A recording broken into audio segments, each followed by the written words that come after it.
안녕하세요, 디셈버입니다. 아이패드 에어가 출시가 되면서 11인치 프로와 에어 4세대를 놓고 고민하실 것 같은데요. 오늘은 두 아이패드를 다양한 상황에서 비교해보는 비교 영상으로 준비를 해봤습니다.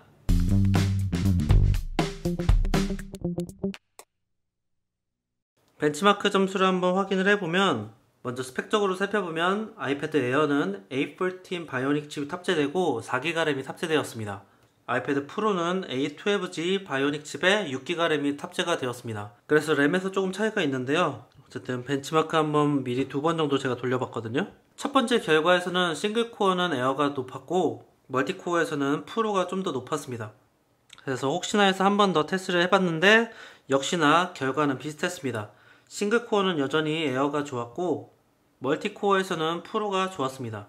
메타스코어 점수도 한번 살펴봤는데요. 에어가 12631, 프로가 12187로 에어가 좀 더 높은 결과가 나왔습니다. 한 번 더 테스트를 해본 결과 에어가 12528, 프로가 11860으로 역시나 에어가 좀 더 좋았습니다. 프로세서의 차이 때문에 에어가 좀 더 높은 결과가 나왔던 것 같습니다. 사실 벤치마크 결과는 매번 같은 점수가 나오는 것이 아니기 때문에 여러 번의 테스트를 진행하고 평균을 내는 것이 가장 좋다고 생각을 합니다. 제가 2번밖에 테스트를 하지 않았지만 벤치마크 홈페이지에서 한 번 더 확인을 해본 결과 싱글코어에서는 에어가 더 높은 결과가 나오고 멀티코어에서는 프로가 좀 더 좋은 결과가 나왔기 때문에 오늘 테스트한 2번의 벤치마크와 결과가 같았습니다. 일반적인 어플을 사용할 때는 솔직히 성능적으로 체감을 할 수 있는 부분이 많이 없는데요. 속도의 차이를 경험할 수 있을까 싶어서 루마퓨전을 한번 비교해 보도록 하겠습니다.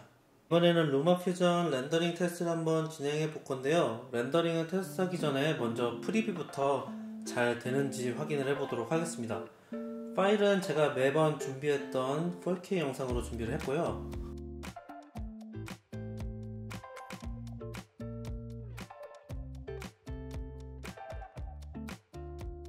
네, 바로 보기에도 문제가 없습니다. 네, 이번엔 5개 영상을 한번 포개가지고 보도록 할게요.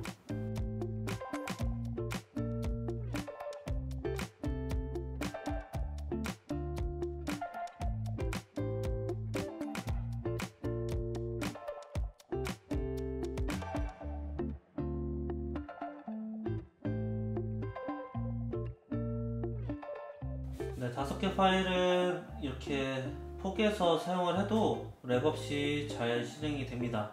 그래서 무거운 작업을 하더라도 괜찮은 정도의 성능일 것 같고, 이제 렌더링이 중요한데 렌더링 속도를 한번 측정을 해보도록 하겠습니다. 4K 렌더링부터 시작해볼게요. 시작.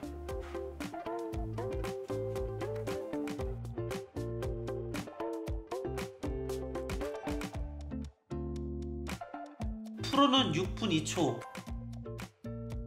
에어는 6분 48초로 46초 차이로 프로가 좀 더 빨랐습니다.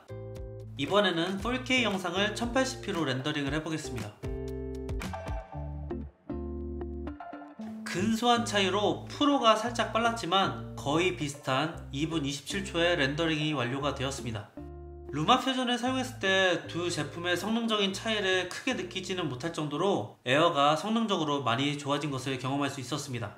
영상 편집 외에도 게임을 비교하면 성능적으로 차이를 체감할 수 있는 부분이 있을 것 같아서 두 가지의 게임을 비교를 해봤습니다. 콜 오브 듀티 모바일과 원신을 각각 30분씩 플레이를 해보면서 그래픽 설정에 차이가 있는지, 또 발열이나 배터리 소모는 어떤지 한번 비교를 해봤습니다.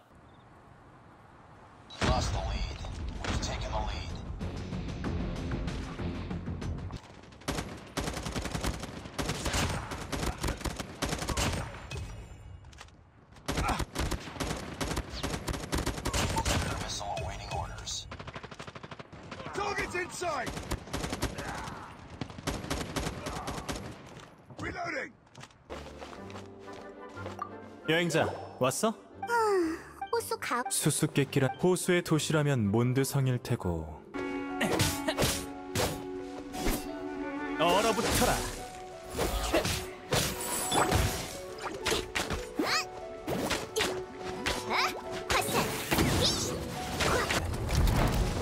이봐, 알았다고. 죄를 인정할 테니까 어서 제발 좀 도와줘. 좋아, 거래사.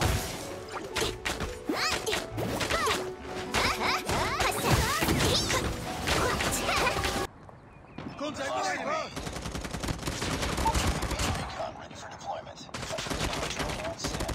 Headshot!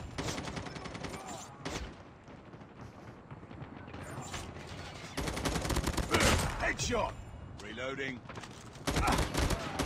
Changing mag! Missile awaiting orders.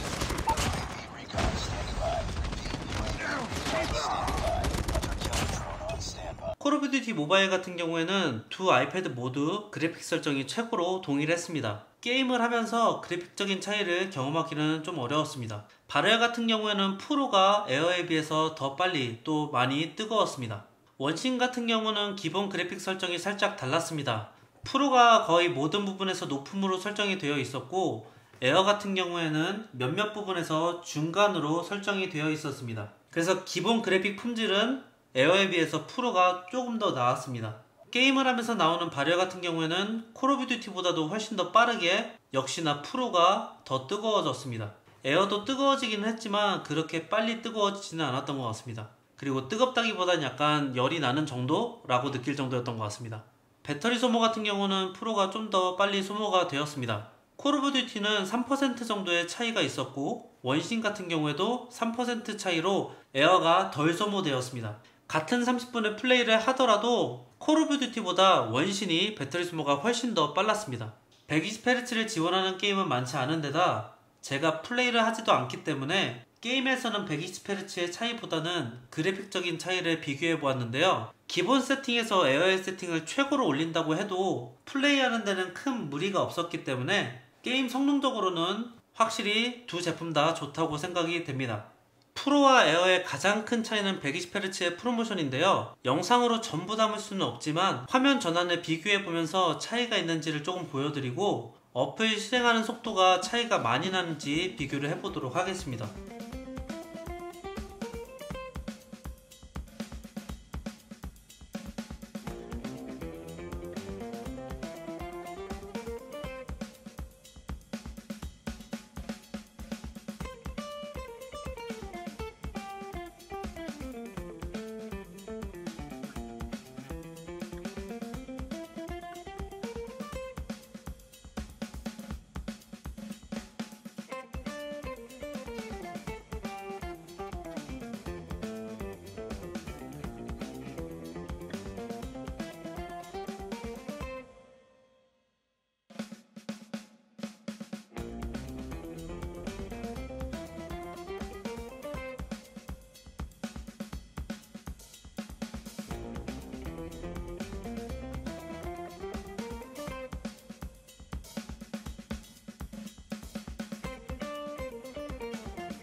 어플 실행 속도 같은 경우에는 크게 차이가 나지 않았지만 화면 전환 같은 경우에는 영상으로 보시는 것보다 눈으로 봤을 때 더 많이 차이가 납니다. 중간에 슬로우로 보여드리기는 했지만 그래도 눈으로 보는 것이 차이가 훨씬 더 뚜렷하게 보입니다.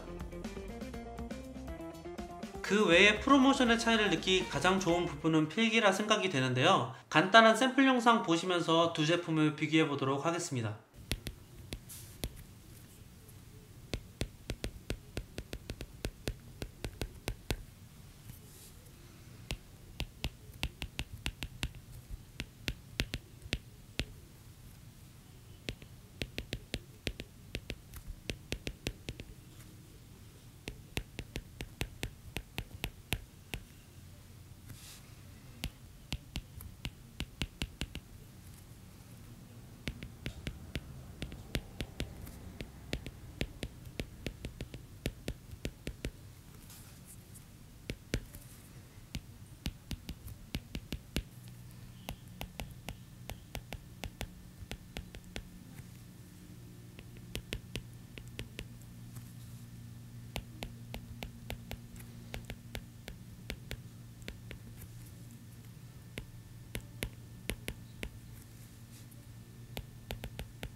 애플의 기본 메모장을 사용할 때에는 에어의 필기감이 프로를 많이 따라갔다 느껴질 정도로 딜레이가 덜한 느낌이 들어서 꽤 놀랐었는데요. 하지만 굿노트나 노타빌리티 등을 사용할 때는 에어에서 딜레이가 생기는 느낌이 메모장에 비해서 훨씬 잘 느껴졌습니다. 개인적으로 노타빌리티가 굿노트에 비해서는 딜레이가 좀 덜한 느낌입니다.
에어 3세대에는 이렇게 아랫부분에만 스피커가 있기 때문에 세로로 볼 때는 상관이 없지만 가로로 세워놓고 영상을 시청하다 보면 소리가 한쪽으로 쏠리기 때문에 시청하는데 은근히 불편합니다. 하지만 이번 4세대부터는 프로와 같이 위, 아래로 스피커가 총 4개가 생기면서 가로로 시청할 때 양쪽으로 소리가 아주 잘 들립니다.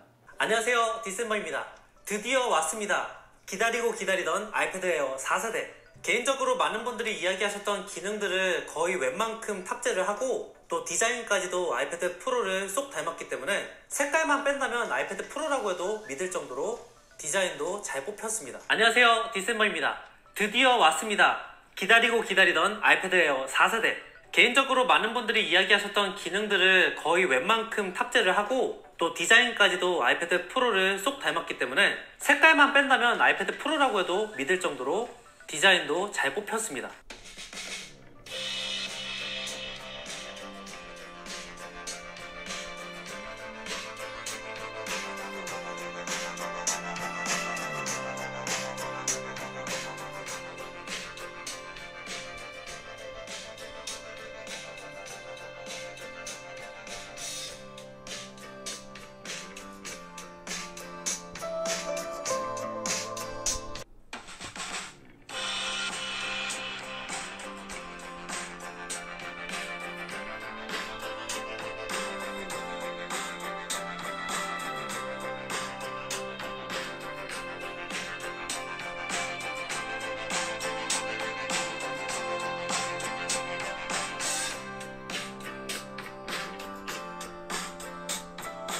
최대한 같은 위치에서 볼륨 100%로 했을 때. 안녕하세요, 디셈버입니다. 오늘 카메라 테스트를 하기 위해서 라스베가스 스티브로 지금 나가는 중인데요. 지금 찍으려고 하는 곳은 라스베가스의 상징인 그 라스베가스 사인이 있는 곳입니다. 그러니까 안녕하세요, 디셈버입니다. 오늘 카메라 테스트를 하기 위해서 라스베가스 스티브로 지금 나가는 중인데요. 지금 찍으려고 하는 곳은 라스베가스의 상징인 그 라스베가스 사인이 있는 곳입니다. 그러니까 똑같은 영상 이번에는 50% 볼륨으로. 안녕하세요, 디셈버입니다. 오늘 카메라 테스트를 하기 위해서 라스베가스 스티브로 지금 나가는 중인데요. 지금 찍으려고 하는 곳은 라스베가스의 상징인 그 라스베가스 사인이 있는 곳입니다. 그러니까 보시면 알 거예요. 안녕하세요, 디셈버입니다. 오늘 카메라 테스트를 하기 위해서 라스베가스 스티브로 지금 나가는 중인데요. 지금 찍으려고 하는 곳은 라스베가스의 상징인 그 라스베가스 사인이 있는 곳입니다. 그러니까 보시면 알 거예요. 100% 50% 볼륨으로 프로와 비교를 해봤을 때에도 소리가 크게 잘 들렸기 때문에 확실히 에어 3세대 때보다는 영상을 시청하는 게 꽤 쾌적해졌습니다. 네, USB-C가 지원을 하면서 이런 USB-C 허브도 연결이 가능하고 따로 전력을 뽑을 필요도 없이 바로 사용할 수가 있습니다. 그래서 이런 SD카드도 바로 사용을 할 수가 있고요. 바로 읽죠. 그리고 이런 것뿐만 아니라 바로 이런 미디 장비 같은 것도 사용을 할 수가 있죠. 이런 식으로 연결을 해서 사용할 수가 있는 거죠.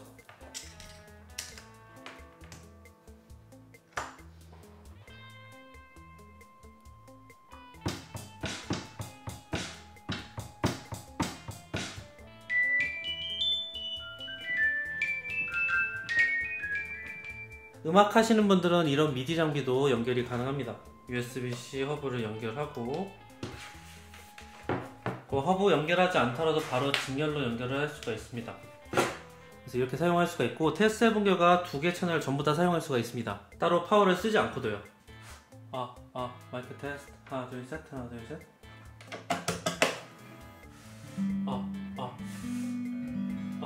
네.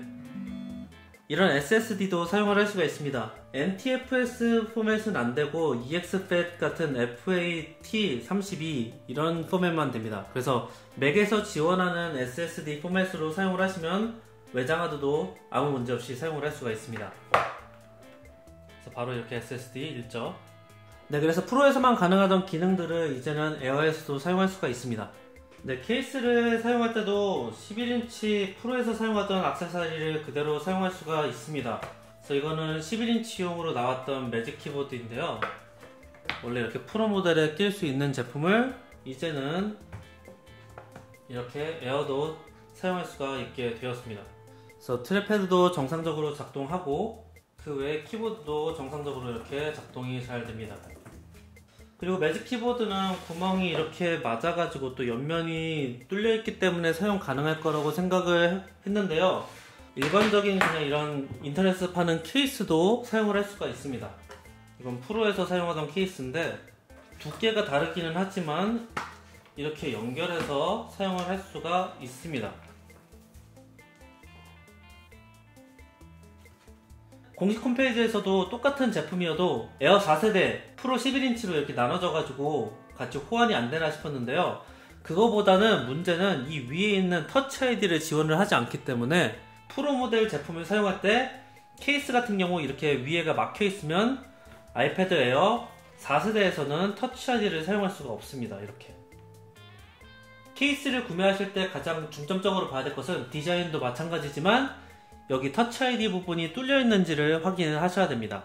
가격적인 부분에서도 기본 모델을 기준으로 에어 4세대는 779,000원, 11인치 프로는 129,000원으로 25만원이나 차이가 나는데요. 하지만 에어의 한 가지 아쉬운 부분은 가격적으로는 25만원이나 차이가 나지만 기본 용량은 64GB로 턱없이 작은 용량이기 때문에 넉넉하게 사용하기 위해서는 결국 256GB로 업그레이드를 해야 됩니다. 하지만 업그레이드를 하고 나면 979,000원이 되기 때문에 5만원만 더하면 11인치 프로를 구매할 수도 있는 가격이 됩니다. 그래서 5만원만 더 내면 프로를 살 수 있는데 라고 고민을 할 수밖에 없는 아쉬운 부분이라고 생각이 됩니다. 아이패드가 쉽게 휘어지는 밴드게이트 문제는 프로 모델이나 에어 모델이나 비슷합니다. 그래서 에어를 사든 프로를 사든 이 부분은 그냥 잘 뽑고 잘 사용하는 수밖에 없을 것 같습니다. 유튜브에 올라오는 여러 영상을 보더라도 이번 에어 역시도 디자인은 변화가 되고 두꺼워졌지만 내구성이 강화되거나 개선되어서 나온 제품은 아닙니다. 비교를 하기 위해서 여러 부분에서 에어와 프로를 비교하면서 사용해보고 있지만 2세대의 펜스를 지원을 하고 성능적으로도 크게 업그레이드가 되어서 에어 3세대와는 완전 다른 제품이 되었다고 생각이 됩니다. 그래서 확실히 이번에 나온 4세대는 괜찮은 제품이 되었다고 생각을 합니다. 여러분의 생각은 어떠신지 영상 밑으로 귀한 의견 댓글로 남겨주시면 감사드리겠고 오늘 영상도 구매에 도움이 되셨기를 바랍니다. 저는 다음 영상에 또 찾아오도록 하겠습니다. 오늘도 시청해주셔서 감사합니다. 안녕. 구독과 좋아요, 알람 설정 잊지 마세요.